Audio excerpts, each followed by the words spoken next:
Dear students, पिछले chapter में हमने बृहत मात्रिक पौष्टिक तत्व के अंतर्गत कार्बोहाइड्रेट्स के बारे में आपसे बात की। इस चैप्टर में हम बृहत मात्रिक पौष्टिक तत्व जिसके अंतर्गत प्रोटीन के बारे में आपसे बात करेंगे, क्योंकि प्रोटीन हमारे आहार का बहुत ही प्रमुख स्थान है। शरीर की वृद्धि और विकास के लिए प्रोटीन बहुत ही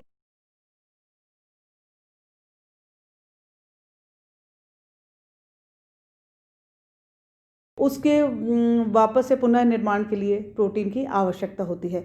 यानी प्रोटीन एक ऐसा तत्व है जो हमारी प्रत्येक कोशिकाओं में पाया जाता है और कोशिकाओं का एक बहुत ही इम्पॉर्टेंट पार्ट होता है।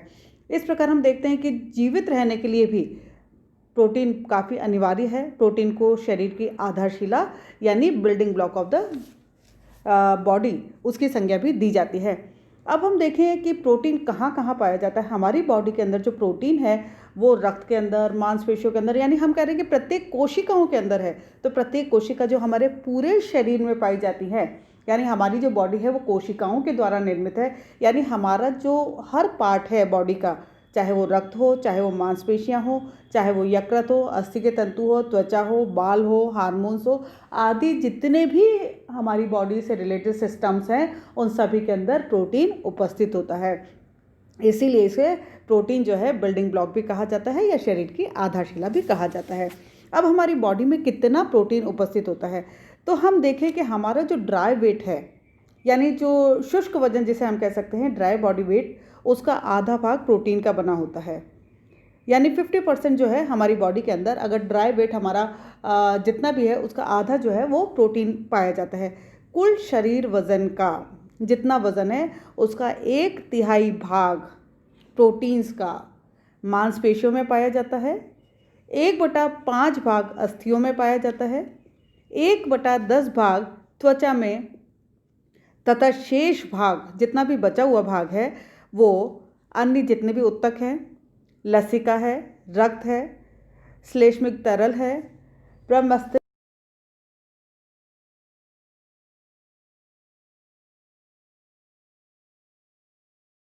नाखून है, आदि के अंदर पाया जाता है।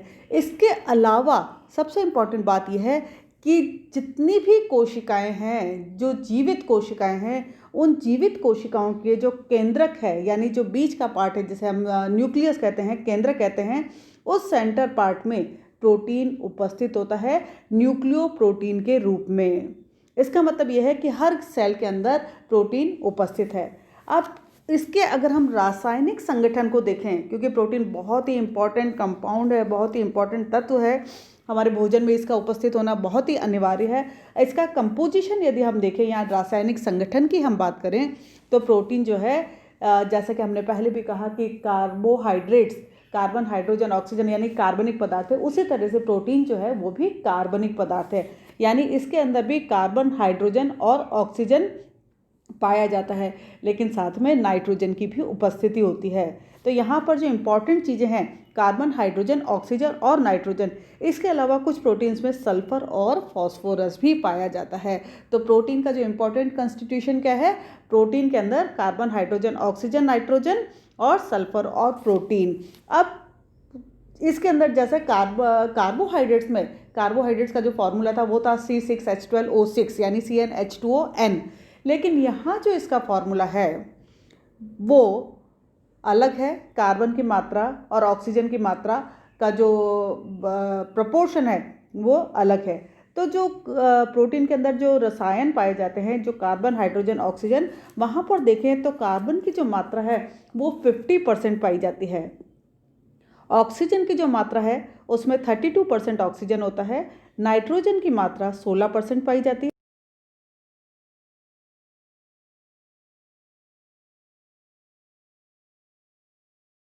3% पाया जाता है। यानी नाइट्रोजन की उपस्थिति के कारण जो है प्रोटीन को जो है नाइट्रोजन भोज्य युक्त यानी नाइट्रोजन युक्त पदार्थ भी कहते हैं, जबकि कार्बोहाइड्रेट में कार्बन, हाइड्रोजन और ऑक्सीजन ही था। और यहाँ पर जो है carbon, hydrogen, oxygen, nitrogen, sulphur और फॉस्फोरस पाया जाता है।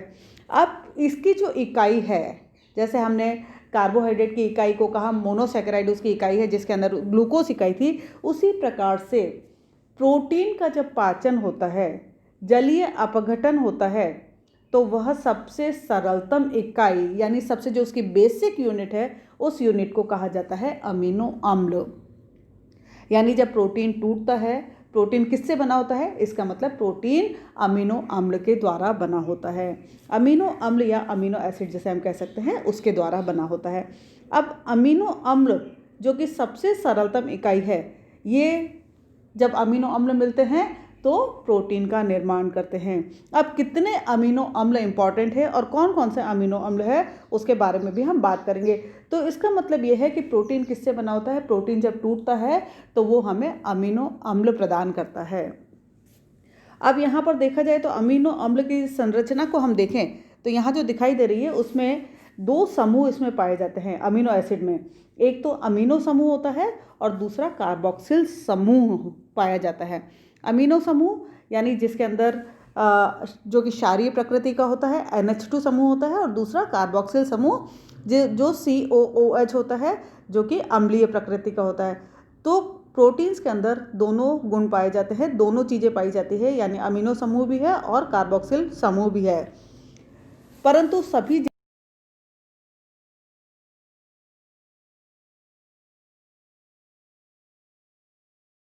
प्रवृत्ति के भिन्नता के कारण होता है। हाइड्रोजन कार्बोक्सिल समूह और अमीनो समूह सभी अमीनो अम्ल में एक जैसे ही होते हैं, यानी जो हाइड्रोक्सिल है, अमीनो है, ये एक जैसे ही पाए जाते हैं। अब यहाँ पर विभिन्न प्रकार के अमीनो अम्ल के बारे में आपको दिया हुआ है। तो प्रोटीन की गुणवत्ता जो होती है यानी क्वालिटी ऑफ प्रोटीन, वो क्वालिटी डिपेंड करती है अमीनो अम्ल के प्रकार के ऊपर और उसकी मात्रा के ऊपर, यानी कौन से अमीनो अम्ल जुड़े हुए हैं और उनकी मात्रा कितनी है। तो इसी कारण से प्रत्येक प्रोटीन के गुण और विशेषताओं में अंतर पाया जाता है। यानी सारे जो प्रोटीन है, जैसे हमने कहा कि प्रोटीन जनरली कहाँ पाया जाता है, वेजिटेरियन सोर्सेज में यदि हम देखें तो उसके अंदर दालों के अंदर प्रोटीन पाया जाता है। सोयाबीन के अंदर जितनी भी प्रकार की दालें हैं, सोयाबीन है उसमें प्रोटीन पाया जाता है। नट्स एंड ऑयल सीड्स के अंदर प्रोटीन पाया जाता है। लेकिन मीट, एग, फिश वगैरह में भी जो प्रोटीन पाया जाता है उसकी क्वालिटी काफ़ी बेटर होती है। तो ये जो क्वालिटी है वो डिपेंड करती है अमीनो एसिड्स के ऊपर, यानी उसके अंदर कौन से अमीनो एसिड्स पाए जाते हैं। तो यहाँ पर हम कुल देखें तो 22 प्रकार के अमीनो अम्ल का जो पता चला है जो हमारे भोजन एवं शरीर में पाए जाते हैं। इसमें से 10 अमीनो अम्ल ऐसे होते हैं, यानी टोटल जो अमीनो अम्ल की संख्या है वो है 22। अब जो इम्पॉर्टेंट है, 10 अमीनो अम्ल ऐसे हैं जो हमारे शरीर के वृद्धि और विकास के लिए बहुत ही महत्वपूर्ण है। अगर इनमें किसी भी प्रकार की कमी हो जाती है, आहार में कमी हो जाती है, ये हमारी बॉडी के अंदर नहीं जाते हैं, तो इसके कारण रोग उत्पन्न हो जाते हैं। ये अमीनो अम्ल जो हमारे शरीर की वृद्धि के लिए आवश्यक हैं, इनको कहा जाता है आवश्यक अमीनो अम्ल। इन्हें भोजन द्वारा लेना बहुत आवश्यक होता है क्योंकि इनके बिना शरीर की वृद्धि और विकास अवरुद्ध हो जाता है। तो ये जो इम्पोर्टेंट है, जिसको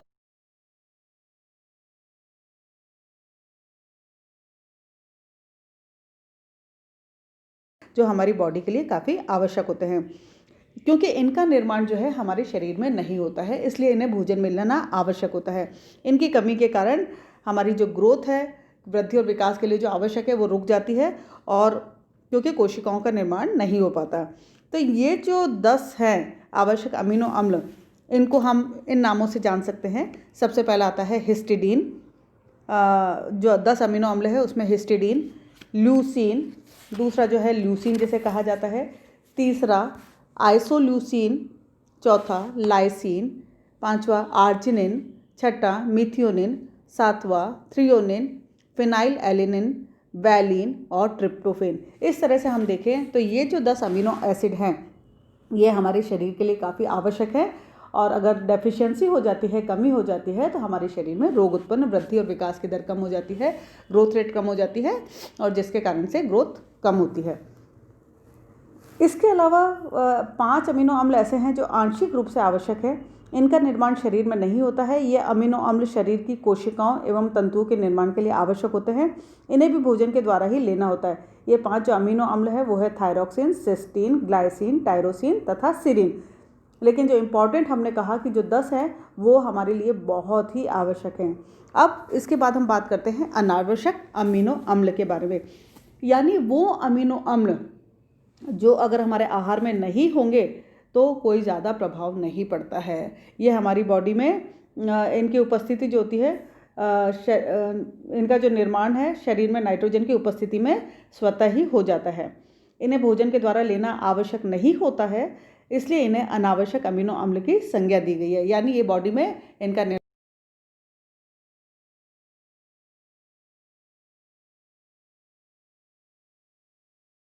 कोशिकाओं और तंतुओं का निर्माण करते हैं और न ही क्षतिग्रस्त तंतुओं एवं कोशिकाओं की मरम्मत करते हैं। तो ये जो अमीनो अम्ल है जिसमें एनिलीन है, हाइड्रोक्सीप्रोलीन है, प्रोलीन है और एस्पार्टिक एसिड इत्यादि हैं।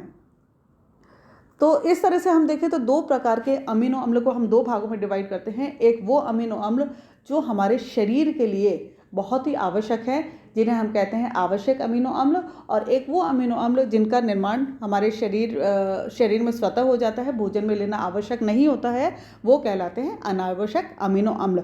तो कई बार क्वेश्चन आता है कि अमीनो अम्ल के बारे में, यानी आवश्यक और अनावश्यक अमीनो अम्ल के का डिफरेंस बताइए। तो इस तरह से हम बता सकते हैं कि ये जो अमीनो अम्ल है, जैसे कि हमने बताया कि जो हमारे शरीर में जिनका निर्माण नहीं होता है, भोजन में लेना बहुत ही आवश्यक होता है, वो अमीनो अम्ल आवश्यक होते हैं, और जिनका निर्माण भोजन में हमारे शरीर में नाइट्रोजन की उपस्थिति में हो जाता है, अनावश्यक अमीनो अम्ल कहलाते हैं। तो यहाँ पर हमने देखा कि अमीनो अम्ल 2 प्रकार के हैं।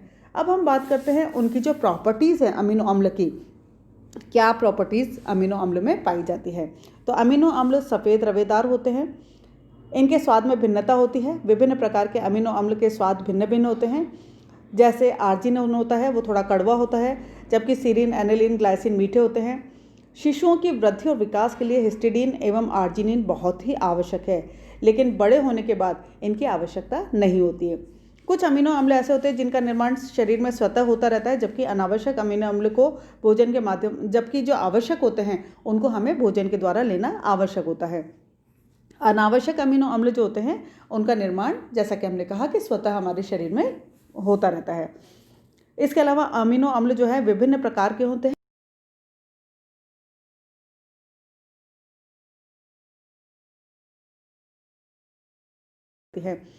अब हम बात करते हैं, ये हमने बताया कि आपके डिफरेंट अमीनो एसिड्स कौन कौन से हैं।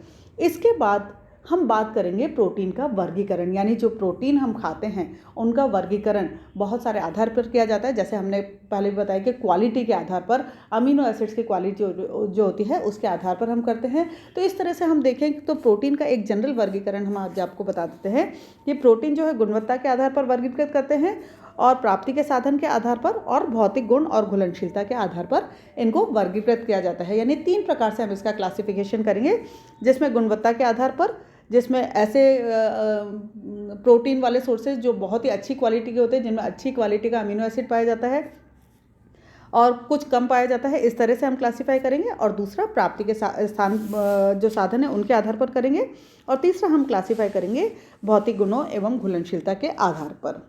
तो ये हम नेक्स्ट चैप्टर में आपसे बात करेंगे।